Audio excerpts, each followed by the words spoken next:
Hi, அனைவருக்கும் காலை வணக்கம். இந்த பதிவு எனக்கு சப்ஸ்கிரைப் பண்ணணுன்றதுக்காகவோ இல்லை லைக் போடணுன்றதுக்காகவோ இதை நான் போடலை. ஆன்மீகத்தை பற்றியும் கடவுள் நம்பிக்கை இருக்கிறவங்க மட்டும் இந்த பதிவை பார்க்கலாம், இல்லைனா தள்ளி விட்டுட்டு போகலாம்.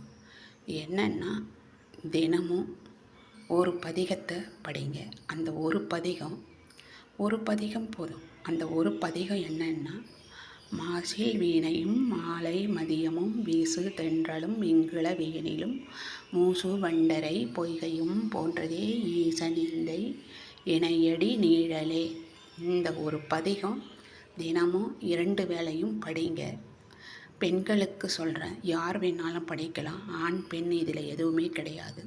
இந்த பதிகம் எதுக்குன்னு கேட்டிங்கன்னா, எவ்வளோ பேர் மன உளைச்சல், மன நிம்மதி இல்லாமல் மன கஷ்டத்தோட, எவ்வளோ பேர் பண கஷ்டமே இருந்தாலும், மன கஷ்டம் பணமே இருந்தாலும் கூட மனசு நிம்மதி இல்லாமல் நிறைய பேர் இருக்காங்க.